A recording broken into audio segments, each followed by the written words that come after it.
Number 1 को उसने एक चेयर पे बिठाकर उसका मुंह पानी के अंदर रख दिया था। साथ ही उसकी आंखों की पट्टियां भी बांध दी थी ताकि वो कभी सो न सके। इसी तरह सबको टॉर्चर करने से उसे टाइम मिल रहा था। वो ये सारा टॉर्चर करने का काम नंबर 4 से करवाती थी। और नंबर 4 अब जब नंबर 1 को टॉर्चर करने के लिए उसके पास आती है तो नंबर 1 उसे बताता है, मैं 1 मिलियन यॉन इसलिए कमाना चाहता था क्योंकि मुझे पता है कि 1 मिलियन यॉन से मैं अपना रूम किसी के भी साथ चेंज कर सकता हूँ। तो इस कहानी के शुरू में हमें जिंसू नाम की एक लड़की से मिलवाया जाता है। ये लड़का जिंसू बहुत मेहनत करता है, दो जॉब्स करता है ताकि वो पैसे इकट्ठे कर पाए, क्योंकि उसके ऊपर 900 मिलियन यॉन का कर्जा है, जो पैसे उसने अपने दोस्त की बातों में आकर लोन लेकर स्टॉक मार्केट में इन्वेस्ट करके थे। बदकिस्मती से स्टॉक मार्केट के सारे शेयर्स गिर गए और इस तरह उसके सारे पैसे बर्बाद हो गए। बहुत मेहनत करने के बावजूद भी वो चाहता था कि वो इतना बड़ा कर्ज कभी नहीं उतार पाएगा, इसीलिए वो अपनी जान लेने का फैसला कर लेता है। वो बस एक ब्रिज पे चढ़ के अपनी जान देने ही वाला था कि अचानक उसे एक मैसेज आया। उसके अकाउंट में किसी ने 4 मिलियन यून जमा कर दिए थे, जिसे देखकर वो हैरान हो गया। अचानक उसके पीछे एक बड़ी सी गाड़ी रुकी जिसके अंदर बैठने का उसे इशारा किया गया। वो बैठ गया और ये गाड़ी उसे एक बार के सामने ले आई। बार के अंदर जाने पर उसे एक लेटर मिला जिसमें लिखा था कि उसे दी 8 शो के लिए इनवाइट किया गया है। इस कार्ड में लिखा था कि ये एक गेम है और उसे यहाँ रहने के लिए हर मिनट के लिहाज से पे किया जाएगा। मजेदारी की बात ये थी कि यहाँ रहने के लिए उसे किसी स्किल की भी जरूरत नहीं थी और उसे यहाँ रहने के लिए खाना भी दिया जाना था। वक्त गुजरने के साथ साथ प्राइस मनी बढ़ती भी जाएगी और ये गेम तब खत्म हो जाएगा जब वहाँ लगी हुई एक बड़ी सी घड़ी में टाइमर खत्म हो जाएगा। अगर जिंसू को गेम ज्वाइन करनी थी तो उसे सामने बोर्ड पे लगे हुए कार्ड्स में से एक कार्ड चूज करना था, नहीं तो वो यहाँ टेबल पे रखे हुए 20 मिलियन यॉन लेकर यहाँ से जा भी सकता था। जिंसू को इस गेम में खास इंटरेस्ट नहीं लगता, इसलिए वो 20 मिलियन यॉन उठाकर यहाँ से जाने ही वाला होता है। लेकिन तभी उसे एहसास हुआ कि इतने पैसे उसका कर्ज उतारने के लिए काफी नहीं, उसकी जिंदगी की मुसीबतें दोबारा शुरू हो जाएंगी। इससे बेहतर यही है कि वो ये गेम ज्वाइन कर ले। तो यहाँ से 3 नंबर का कार्ड उठाकर गेम के अंदर चला जाता है और अब पूरी गेम के अंदर यही उसकी आइडेंटिटी होने वाली थी। गेम के अंदर जाने पर वहाँ एक बहुत बड़ा सा हॉल और एक बिल्डिंग थी। इस बिल्डिंग के 8 फ्लोर थे और यहाँ उसे गाइड करने वाला कोई भी नहीं था, इसीलिए वो खुद ही कुछ सोचते हुए अपने नंबर के यहाँ से 3rd फ्लोर पर चला जाता है। 3rd फ्लोर पे एक ही सादा सा रूम था जहाँ एक इंटरकॉम, एक स्क्रीन और बहुत सारे सीसीटीवीज लगे थे। इस खाली रूम में बैठने लेटने के लिए कुछ भी नहीं था, यहाँ बस उसका यूनिफॉर्म और रूल बुक रखी थी। वो रूल बुक को उठाकर पढ़ता है जिसमें लिखा था कि यहाँ रहने के उसे हर मिनट 30,000 वॉन मिलेंगे। साथ ही वो यहाँ पे मौजूद इंटरकॉम के जरिए कुछ भी मंगा सकता है, लेकिन जो भी चीज वो ऑर्डर करेगा उसके पैसे लगेंगे और ये पैसे उनकी प्राइस मनी से काटे जाएंगे। साथ ही ये लोग यहाँ पे मौजूद किसी भी कैमरा के साथ छेड़छाड़ नहीं कर सकते और अगर इन्होंने ऐसा किया तो इन्हें सिर्फ आधा ही पैसा मिलेगा। ये पढ़ने के बाद जिनसुन यहाँ पे रखा हुआ अपना यूनिफॉर्म पहन लेता है और उसके पहनते ही उसने नोटिस किया कि सामने स्क्रीन पे लगे उसके पैसे बढ़ने लग गए थे। उसके अकाउंट में हर मिनट 30,000 यॉन जमा हो रहे थे और ये देखकर वो बहुत ज्यादा खुश था। इसी एक्साइटमेंट में कई घंटे गुजर जाते हैं, जिसके बाद जिंसू को अब नींद आने लगी थी।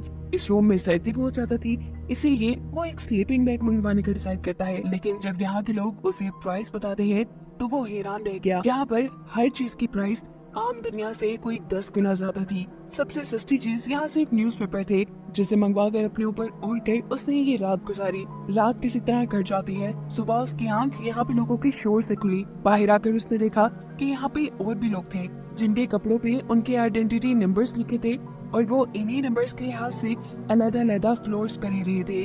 सभी लोग एक दूसरे से मिलकर खुश तो थे, लेकिन इसलिए कंफ्यूज थे कि आखिर उन्हें यहाँ पर लाने का मकसद क्या है और कौन उन्हें यहाँ लेकर आया होगा। यहीं पर इन लोगों को एक बड़ा सा टाइमर भी नजर आ जाता है जहाँ पर 35 घंटे का टाइम लिखा था। इन्हें ये बात समझ आ गई कि जैसे ही ये टाइमर खत्म होगा वैसे ही इनकी गेम भी खत्म हो जाएगी। इस टाइमर के पास भी एक इंटरकॉम लगा था और इसकी मदद से भी ये लोग चीजें ऑर्डर कर सकते थे, लेकिन इनमें से कोई ये बात नहीं जानता था कि अगर यहाँ से ये लोग कोई चीज ऑर्डर करेंगे तो उसकी क्या कीमतें भी अदा करनी होगी। सभी अभी ये सोच ही रहे थे कि नंबर 6 जाकर वहाँ एक सिगरेट का पैक ऑर्डर कर देता है। सिगरेट की पैक के वहाँ आते ही टाइमर में से 2 मिनट माइनस हो जाते हैं और ये लोग समझ गए कि यहाँ से कोई भी चीज मंगवाने की कीमत यहाँ का वक्त है। इनका जितना टाइम यहाँ से कम होगा ये लोग उतने ही कम पैसे कमा पाएंगे। इसलिए ये लोग डिसाइड करते हैं कि यहाँ से ये लोग बहुत ही जरूरत का सामान मंगवाएंगे सिर्फ। और सबसे ज्यादा जरूरी था नहाने धोने का सामान। नहा धोकर फ्रेश होकर ये लोग जब नीचे आते हैं तो अभी भी एक प्रॉब्लम थी। इन सब में से किसी को भी खाने को कुछ नहीं मिला था सिवाय नंबर 8 के। नंबर 8 बताती है कि रात में उसके कमरे में बहुत सारा खाना आया। उसने सभी डब्बों में से थोड़ा थोड़ा खाना चखा और सारे डब्बों को अपने पास रख लिया। और उसके कहने पर इन लोगों को समझ आई कि इनके रूम्स में एक लिफ्ट भी लगी है, जो लिफ्ट सभी रूम से अटैच है। वो 8th फ्लोर से शुरू होकर 1st फ्लोर तक बारी बारी सबको खाना देती है। पर क्योंकि पिछली रात सारा खाना नंबर 8 ने अपने पास रख लिया था, इसलिए किसी को भी खाना नहीं मिल पाया। सभी अब नंबर 8 के रूम में जाने का फैसला करते हैं ताकि वहाँ जाके ये लोग अपनी भूख मिटा सकें। यहाँ आने पर तो इन सबकी आंखें खुली की खुली रह गई। नंबर 8 का कमरा सबसे ज्यादा लग्जूरियस था, साथ ही में उसे यहाँ रहने के सबसे ज्यादा पैसे मिल रहे थे। उसके मुकाबले पे नंबर 1 को तो सिर्फ 1000 डॉलर मिल रहे थे। और ऐसे इन्हें मालूम हुआ कि हर फ्लोर पे रहने वालों की फैसिलिटी और प्राइस चेंज है।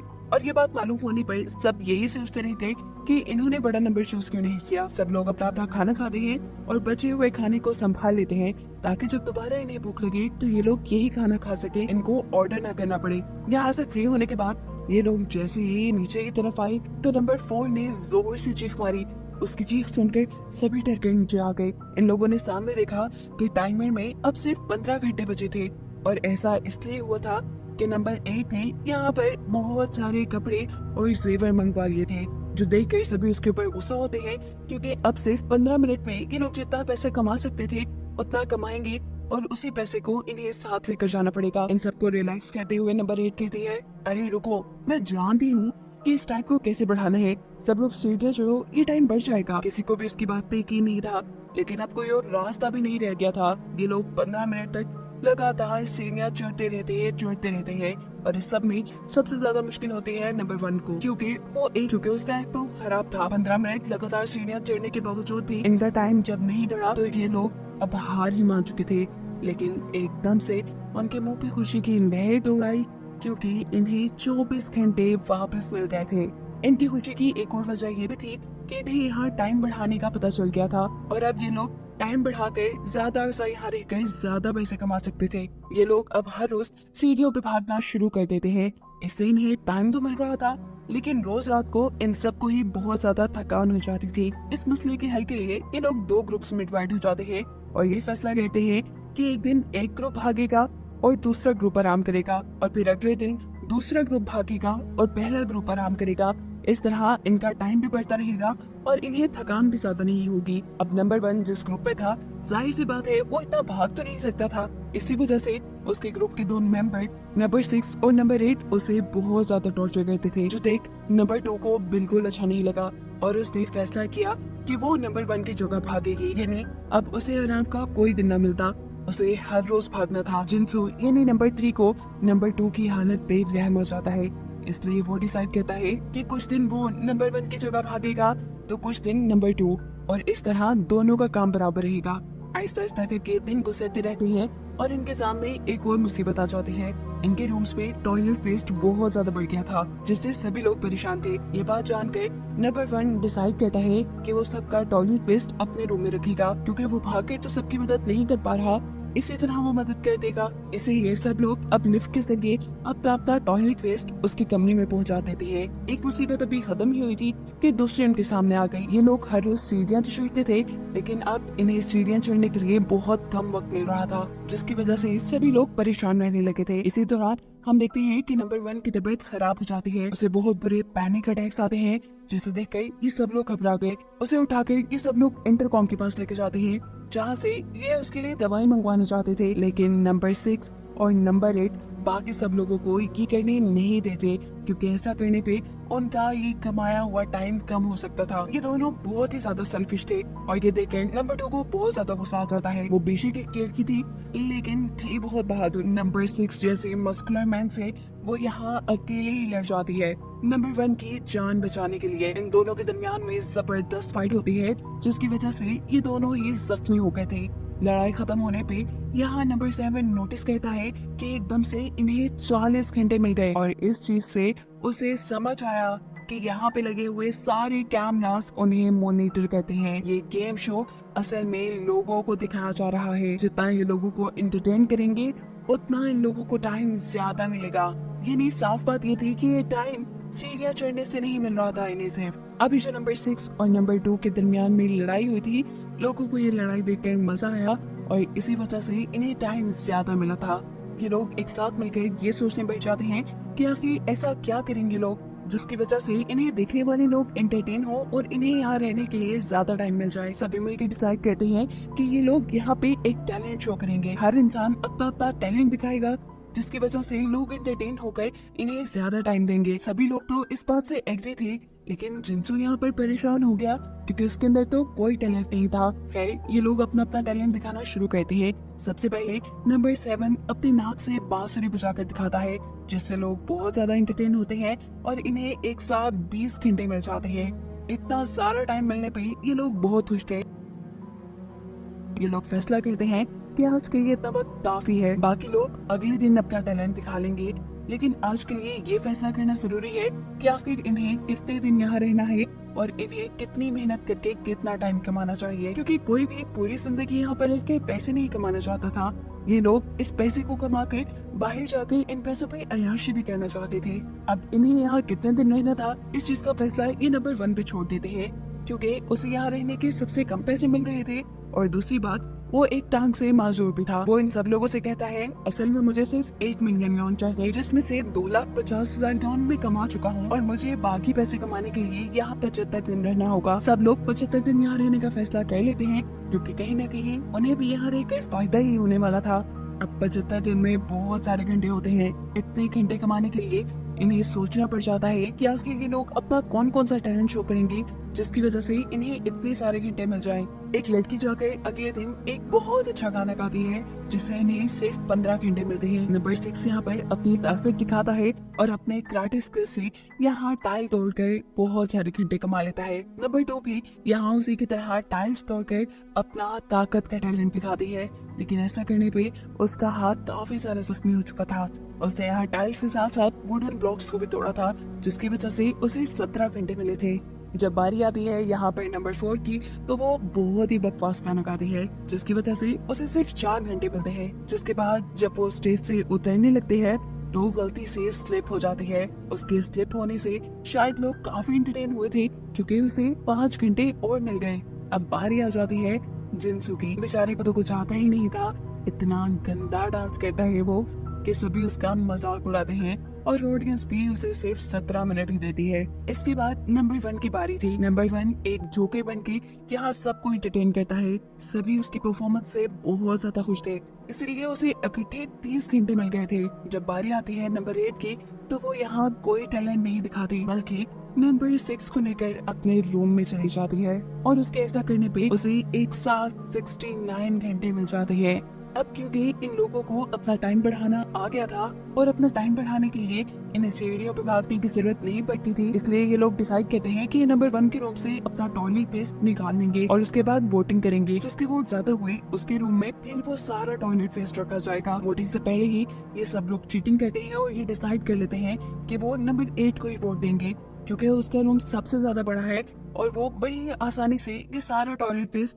रख सकती है। वोटिंग करने के बाद जब सबसे ज्यादा वोट नंबर 8 के निकलते हैं, तो नंबर 8 साफ साफ इन सब लोगों का फैसला मानने से इनकार कर चुकी है और ऐसा करने पे ये सब लोग उसके ऊपर गुस्सा होना शुरू हो जाते हैं। लेकिन इन लोगों को नहीं पता था कि इनकी ये हरकत इन्हीं को महंगी पड़ेगी, क्योंकि लड़ाई के बाद नंबर 8 ने अपने आप को अपने रूम में ही लॉक कर लिया था और साथ ही वो सब लोगों का खाना अपने पास रख लिया करती थी और ऐसे सब लोग भूख से मर रहे थे। इस चीज से सब लोगों को गुस्सा तो बहुत आता है, लेकिन ये लोग कुछ कर भी नहीं सकते थे। भूख से इनकी इतनी बुरी हालत हो गई थी कि नंबर 2 ने तो अब फैसला कर लिया था कि वो इंटरकॉम के जरिए यहाँ का सारा टाइम खत्म कर देगी और बाहर जाकर बस खाना खाएगी। उसको ऐसा करते देखकर नंबर 1 उसके पाँव पकड़कर उसे रोक लेता है और कहता है प्लीज ऐसा मत करना, मुझे 1 मिलियन लॉन की बहुत ज्यादा जरूरत है, बस कुछ दिन और। उसकी इस हालत को देखकर जिनसू यानी नंबर 3 ये डिसाइड करता है कि वो इस प्रॉब्लम का सोल्यूशन निकालेगा, इस तरह कि वो सबके टॉयलेट पेस्ट को अपने रूम में रख लेगा और ये सब लोग जाके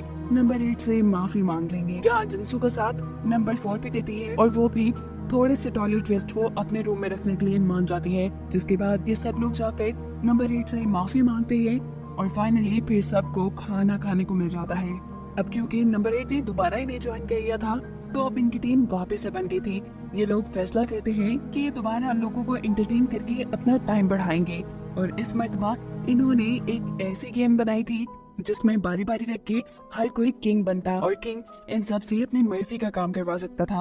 और इन्होंने इस गेम में एक पनिशमेंट भी रखी थी, अगर कोई किंग की बात नहीं मानता तो टीजर गन से उन्हें सजा भी दी जाती। सबसे पहले नंबर 8 किंग बनती है और वो यहाँ नंबर 6 और नंबर 2 को लड़ने के लिए कहती है। कोई भी इस काम के लिए एग्री नहीं था, लेकिन वो सबको यहाँ सजा देने की धमकी देते हुए अपनी बात मनवा ही लेती है।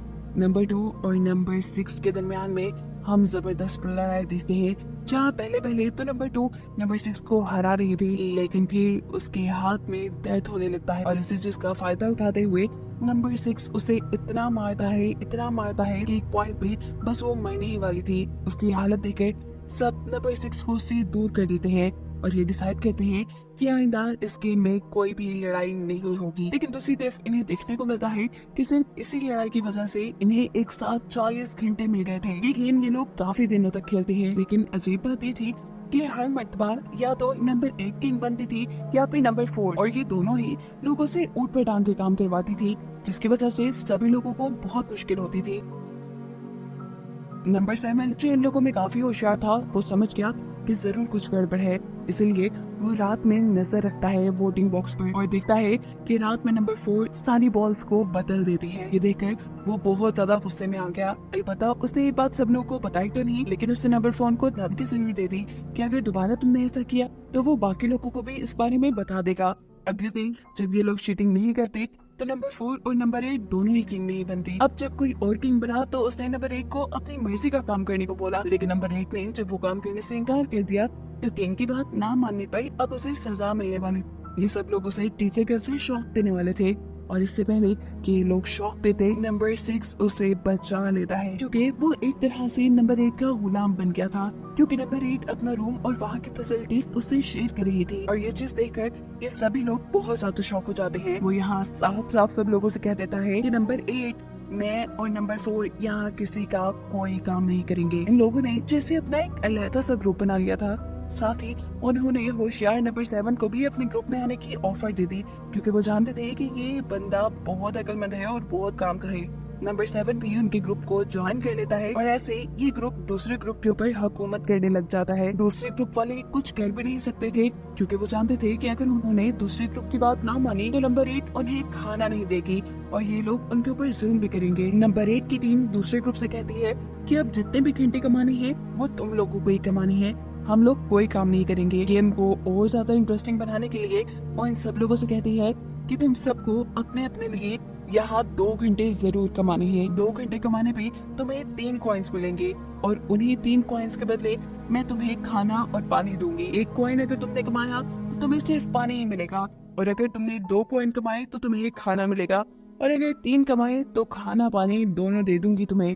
वही सही कैसे यहाँ नंबर 7 पूरी कर देता है और कहता है कि जो पहली पोजीशन लेकर आएगा उसे तो छोड़ दिया जाएगा, बाकी तीनों लोगों को सजा भी मिलेगी। बचे हुए तीनों लोगों को एक बॉल के साथ बांध दिया जाएगा और जीते हुए नंबर की आंखों पर पट्टी बांध के उसे एक बैट दिया जाएगा, जिससे वो अपनी मर्जी के बंदे को हिट करेगा। ये सुनने के बाद तो उससे से जारो का खून ही खोल जाता है, लेकिन ये कुछ भी बोलने की पोजीशन में नहीं थे।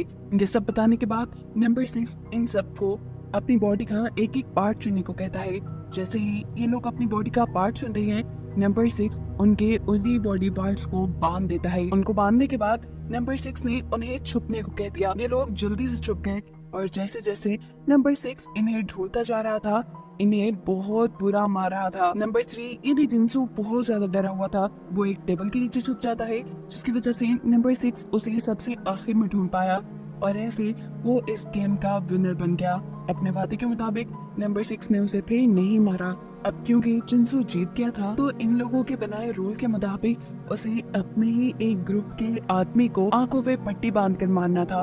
वो जब घुमा कर बैट को हिट करता है तो वो नंबर 1 के मुंह पे लगा इतनी जोर से कि उसके मुंह से खून आने लग गया। बेरहम नंबर 6 और नंबर 8 ये देखकर खुश हो गए। जिनसू जब अपनी आंखों से पट्टी उतार कर ये सब देखता है तो वो नंबर 1 से माफी मांगता है और नंबर 1 भी उसको माफ कर चुका है, क्योंकि वो जानता है कि सब में जिनसू की गलती नहीं। गेम के खत्म होने के बाद ये लोग देखते हैं कि इन्हें 36 घंटे मिले थे। 36 घंटों के लिहाज से तो इन्होंने अच्छे खासे कॉइन्स कमा लिए, लेकिन गेम में ट्विस्ट डालने के लिए नंबर 6 ने एक और रूल बना दिया और उसने कहा कि सारे टीम मेंबर मिलकर एक पेज पे नंबर लिखो। अगर उन सभी नंबर्स का टोटल करने पे 9 से कम नंबर आया तभी तुम्हें कॉइन्स दिए जाएंगे, और अगर 10 से ज्यादा फिर तुम्हें कोई कॉइन नहीं मिलेगा। जिनसू बहुत ज्यादा सोच समझ कर एक नंबर लिखता है और फिर जब ये लोग देखते हैं तो सबके नंबर मिलाकर नंबर 7 मिल रहे थे, जिसकी वजह से इन्हें सिर्फ 7 कॉइन ही दिए जाते हैं। दो कॉइन्स हर एक के पास बांटने के बाद जिनसू के हिस्से में सिर्फ एक ही कॉइन आया, जिससे वो सिर्फ पानी की बोतल खरीद सकता था। ये चारों जानते थे कि नंबर 6 उन्हें सिर्फ इसीलिए तंग कर रहा है ताकि लोग उन्हें देखें, एंटरटेन हो और उन्हें और घंटे मिले। दिन गुजरते रहते हैं। नंबर 8 और नंबर 6 मिलकर आए दिन इनके ऊपर कोई ना कोई टॉर्चर करके रखते थे। ये लोग अपनी जिंदगी से इतना तंग आ गए थे कि अब इन्होंने सोच लिया था कि और अब ये लोग जुल्म बर्दाश्त नहीं करेंगे, या तो इस गेम से बाहर निकल जाएंगे या फिर नंबर 8 और नंबर 6 को मजा चुकाएंगे। इसी काम के लिए ये लोग नंबर 1 के रूम में जाकर काफी प्लानिंग करते हैं। इनके आपस में मिलकर प्लानिंग करने का नंबर 7 को भी पता चल चुका था, लेकिन वो नंबर 6 और नंबर 8 को कुछ नहीं बताता, क्योंकि वो जानता था कि वो दोनों इन लोगों के साथ गलत करते हैं। आखिर वो दिन भी आ जाता है जब ये लोग प्लान एग्जीक्यूट करने वाले थे। नंबर 1 पेट दर्द का बहाना करते हुए अपने रूम में जोर जोर से चिल्लाता है, जिसे चेक करने के लिए जैसे ही नंबर 6 उसके रूम में आया तो उसने देखा कि यहाँ नंबर 3 और नंबर 2 पहले से ही छुपे बैठे थे। इन दोनों ने नंबर 6 को पकड़ लिया और मारना शुरू कर दिया, लेकिन नंबर 6 इन दोनों से ज्यादा ताकतवर था। वो इन दोनों को ही ओवर कर देता है और जल्द ही हरा के नीचे फेंक देता है।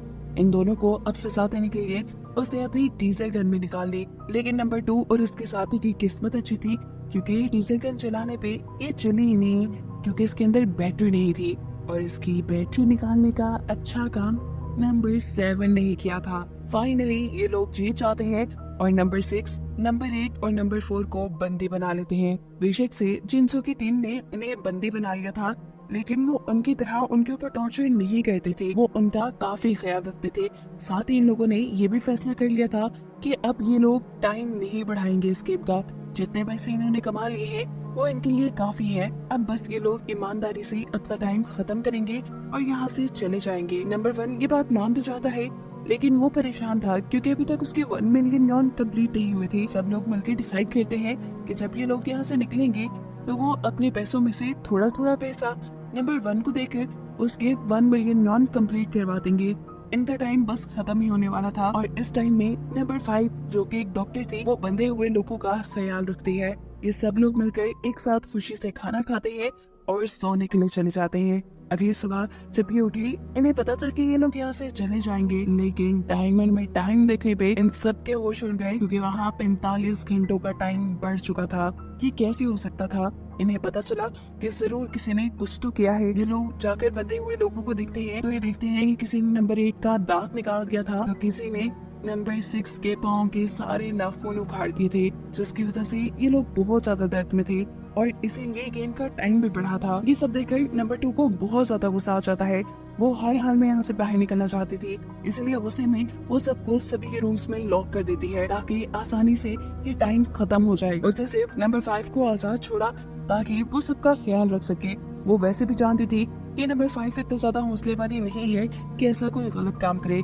नंबर 6 यहाँ पे नंबर 5 के मासूम होने का फायदा उठाता है। वो अपनी बातों में मैनिपुलेट करते हुए नंबर 5 से कहता है कि नंबर 2 हमसे बहुत नफरत करती है, वो हमें मारना चाहती है। अगर तुम चाहती हो कि यहाँ पे कोई खून खराबा ना हो तो मेरे हाथ खोल दो। नंबर 5 उसकी बातें मानकर उसके हाथ खोल देती है, और ऐसा करके उसने अपने ही साथ बुरा किया था, क्योंकि हाथ खुलते ही नंबर 6 ने सबसे पहले उसी के ऊपर जुल्म किया और फिर जाकर सभी लोगों को अपना बंदी बना लिया। वो जानना चाहता था कि आखिर कौन था वो जिसने उसके नाखून उखाड़े, लेकिन यहाँ कोई भी उसकी बात का जवाब नहीं देता, और गुस्से में वो अब इंटरकॉम से जाकर एक गन मंगवा लेता है, लेकिन गन के ड्राइवर में भी जब ये लोग सच नहीं बोलते तो नंबर 6 नंबर 7 की टांग में शूट कर देता है। डरकर जिनसू अब उसे मशवरा देता है कि तुम इसी इंटरकॉम के जरिए उस टाइम की सीसीटीवी फुटेज भी खरीद सकते हो जब किसी ने तुम्हारे नील उखाड़े होंगे। और यही सीसीटीवी फुटेज देखने पर उन्हें मालूम होता है कि ये काम नंबर 1 ने किया था, क्योंकि वो जाने से पहले इनसे बदला लेना चाहता था। उसके मासूम होने की वजह से नंबर 6 और नंबर 8 ने उसका बहुत मजाक उड़ाया था। नंबर 6 देखता है कि नंबर 1 ने सिर्फ उसके पाँव के नाखून ही नहीं उतारे थे, बल्कि उसके मुंह पे यूरिन भी किया था। और ये देखकर अब तो वो गुस्से से पागल हो गया था। गन लेकर वो फौरन नंबर 1 के पास चला जाता है। इससे पहले कि वो नंबर 1 को मार देता, पीछे से नंबर 8 नंबर 6 के ऊपर ही डीजल गन से हमला करके उसे सीढ़ियों से गिरा देती है, क्योंकि अब वो इस गेम को लंबा करना चाहती थी। नीचे गिरने की वजह से नंबर 6 की बहुत सारी हड्डियां टूट चुकी थी। इसके बाद वो सभी लोगों को उनके रूम में कैद करवा देती है। नंबर 4 तो पहले ही जैसे उसकी गुलाम बनी हुई थी, इसी के साथ वो नंबर 5 को भी अपने साथ मिला लेती है, क्योंकि वो जानती है कि ये डॉक्टर बहुत मासूम है। उसे अब हर हाल में इस गेम का टाइम बढ़ाना था और इस काम के लिए वो इन बंधे हुए लोगों को टॉर्चर कराना शुरू कर देती है। नंबर 1 को उसने एक चेयर पे बिठाकर उसका मुंह पानी के अंदर रख दिया था, साथ ही उसकी आंखों की पुतलियां भी बांध दी थी ताकि वो कभी सो न सके। इसी तरह सबको टॉर्चर करने से उसे टाइम मिल रहा था। वो ये सारा टॉर्चर करने का काम नंबर 4 से करवाती थी। और नंबर 4 अब जब नंबर 1 को टॉर्चर करने के लिए उसके पास आती है तो नंबर 1 उसे बताता है, मैं 1 मिलियन यॉन इसलिए कमाना चाहता था क्योंकि मुझे पता है कि 1 मिलियन यॉन से मैं अपना रूम किसी के साथ चेंज कर सकता हूँ। मैं बस 1 मिलियन यॉन कमा कर अपना रूम नंबर 8 के साथ चेंज करना चाहता हूँ। अगर तुम इसमें मेरा साथ दो तो मैं अपने पैसों से रूम चेंज करके तुम्हें नंबर 8 का रूम दे दूंगा और खुद तुम्हारा रूम ले लूंगा। ऐसे नंबर 8 जो किंग बनी बैठी है वो तुम बन जाओगी। लालची नंबर 4 भी उसकी बात मान जाती है, क्योंकि उसे नंबर 8 का रूम लेकर बहुत सारे पैसे कमाने थे। वो अब नंबर 5 के पास भी जाकर उसे भी अपने प्लान में शामिल कर लेती है। ये दोनों मिलकर सभी कंटेस्टेंट को आजाद करवाने में कामयाब हो जाते हैं। और जैसे ही ये चीज नंबर 8 की नजर में आती है तो नंबर 4 पीछे से गोल्फ स्टिक मारकर उसे बेहोश करके उसे भी अपने काबू में कर लेती है। इसके बाद ये सब लोग आजाद तो थे, लेकिन अभी नंबर 5 को तसल्ली नहीं हुई थी। उसे अपने साथ होने वाले जुल्म का बदला लेना था, इसीलिए वो नंबर 6 के रूम में जाकर ऑपरेशन करके उसके प्राइवेट पार्ट्स काट देती है। इसके बाद वादे के मुताबिक नंबर 1 को रूम चेंज करने के लिए 1 मिलियन यॉन पे करना था। वो ये पे कर भी देता है, जिसके बाद उनके सामने एक मेन्यू आया। इन्हें मालूम हुआ कि 1 मिलियन यॉन सिर्फ इस मेन्यू की कीमत थी। अगर उन्हें रूम चेंज करना था तो रूम के प्राइसेस और थे। ये जानने के बाद नंबर 1 तो जैसे टूट जा गया। इतनी मेहनत से उसने जो इतने पैसे कमाए थे वो सारे के सारे डूब गए। सभी लोग नंबर 1 की हालत को देखकर काफी परेशान थे। वो अब डिसाइड कर लेते हैं कि किसी भी हाल में वो जल्द से जल्द यहाँ से बाहर निकल आएंगे, क्योंकि इन सबके पास अब इतने पैसे हो गए थे कि बाहर जाकर अपनी जिंदगी के वो सारे मामला ठीक कर पाते जो इनके बिगड़ गए थे। जैसा कि नंबर 1 आम जिंदगी में एक जोकर था। उसकी बेटी बहुत ज्यादा बीमार थी और इसी के इलाज के लिए उसे पैसे चाहिए थे। जो पैसे जब वो नहीं इकट्ठे कर पाता तब वो सुसाइड करने ही वाला होता है। तो उसके पास भी बिल्कुल वैसे ही वो लंबी सी गाड़ी आकर रुकती है जो इस कहानी के स्टार्ट में जिनसू के सामने आकर रुकी थी और वही उसे यहाँ तक लेकर आई थी। नंबर 2 एक एथलीट थी और उसके दोस्त को बहुत बुरी चोट आई थी। उसी के इलाज के लिए उसे पैसे चाहिए थे जो वो जब इकट्ठे नहीं कर पाती तो वो भी सुसाइड ही करने वाली थी। और इससे पहले कि वो अपनी जान ले लेती उसी के सामने भी वो लंबी सी लैमोजीन उसे यहाँ ले आई। जिनसू की कहानी तो पहले ही हम सुन चुके हैं। नंबर 4 वो एक मॉडल बनना चाहती थी, लेकिन उसके पास इतने ज्यादा पैसे नहीं थे, इसलिए उसे पार्किंग में काम करना पड़ा। एक दिन जब उसके फ्रेंड सर्कल्स ने उसे पार्किंग में काम करते देखा तो उसका बहुत मजाक उड़ाया, जिसके बाद से उसने फैसला कर लिया कि बस वो पैसे कमा कर रहेगी। इसीलिए वही लैमोजीन जो सबको यहाँ लेकर आई थी वो उसे भी यहाँ ले